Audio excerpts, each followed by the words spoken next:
अवतारवाद के शिकार क्रांतिकारी बाबा रामदेव मेघवाल अवतार साबित करने के पीछे सबसे बड़ा हाथ हरजी भाटी का है। देखा जाए तो हरजी भाटी का जन्म बाबा रामदेव जी के समाधि लेने के ठीक 303 साल बाद हुआ था। हरजी भाटी ने बाबा रामदेव जी पर एक आरती लिखी जो आज बाबा रामदेव जी के मंदिर में गाई जाती है। आरती के शब्द इस प्रकार है। पिछम धरा छुम्हारा पिर जी पधारिया घर अजमल अवतार लियो लाछा सुगना करे हरीरी आरती हरजी भाटी चवर ढोले। अब इसमें सवाल उठता है कि जन्म हुआ तो वे लाछा सुगना के साथ चवर कैसे ढोला और पूरी आरती में नाली बाई का नाम तक नहीं बोला। अब आप ही बताएं यह कैसे संभव हुआ। बाबा रामदेव जी और हरजी भाटी का मिलन भी बताते हैं। क्या इस बात का प्रमाण है किसी के पास बाबा रामदेव जी के समाधि लेने के बाद 250 साल तक उच्च जाति के लोग बाबा के अनुयायी क्यों नहीं बने? और ही हरजी के समय काल से पहले कोई भजन वाणी में बाबा के अवतार चुनने को नहीं मिलता, क्योंकि सबको पता था कि बाबा रामदेव जी ने अवतार नहीं मेघवाल समाज में जन्म लिया है। इसलिए तो सुगना के ससुराल वाले समाज में जन्म लिया है, इसलिए तो सुगना के ससुराल वाले बाबा से नफरत करते थे। फिर हरजी भाटी ने बाबा को अवतार बताने में कोई कसर नहीं छोड़ी और बाबा के अवतार का झूठा प्रचार किया। इसकी वजह से बाबा रामदेव पर अवतार का नकाब चढ़ा गया और आज सब अवतार की राग अलापते हैं। झूठ पे झूठ। एक और गीत आज बहुत सुनने को मिलता है। बाबा रामदेव परणावे तुम परनो हरजी भाटी में पूछता हूँ क्या यही गीत सत्य हो सकता है। 303 बाद बाबा रामदेव जी को हरजी भाटी के साथ अवतार साबित नहीं होता, क्योंकि 1950 से पहले पिछड़ी जातिया को शिक्षा पर प्रतिबंध था। इसलिए शिक्षित न होने की वजह से अवतार का विरोध नहीं कर सके। लेकिन हमारे मेघ मौखिक गायक और मेघ भजन वाणी में बाबा के जन्म के सत्य को पीढ़ी दर पीढ़ी संजोए रखा। इसी प्रमाणों पर इस सत्य को उजागर किया राम प्रकाश जी ने और बाबा रामदेव जी पर सत्य पुस्तक लिखी। सिर्फ पुस्तक ही नहीं, जोधपुर कोर्ट से मुकदमा भी जीत लिया और सत्य को साबित किया।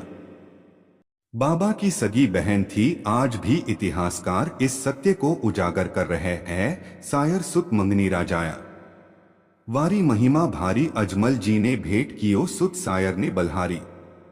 मेघ रिखा संग अजमल जी रा भाग जाग्या भारी दुनिया जाने रामदेव जी अजमल घर अवतारी।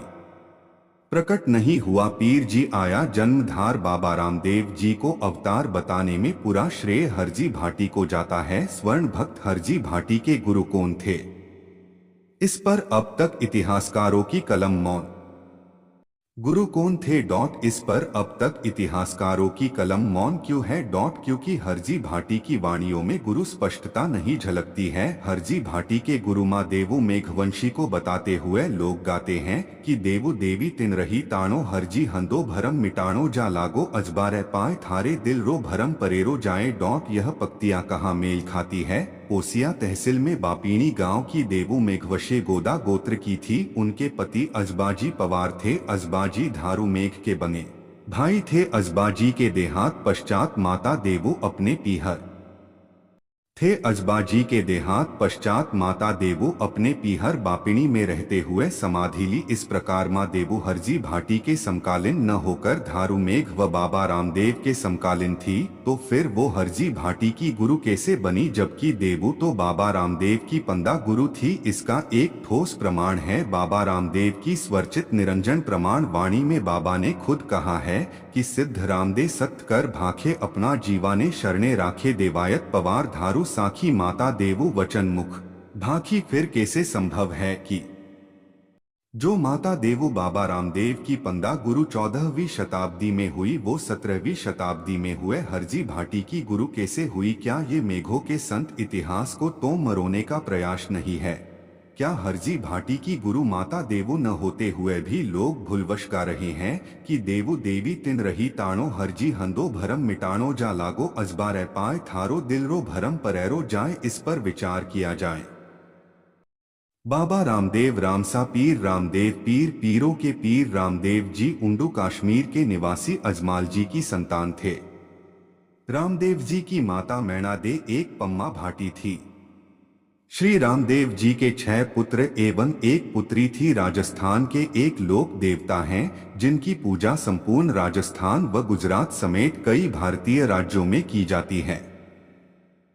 इनके समाधिस्थल रामदेवरा जैसलमेर पर भाद्रपद माह शुक्ल पक्ष द्वितीया से दसवीं तक भव्य मेला लगता है, जहां पर देश भर से लाखों श्रद्धालु पहुंचते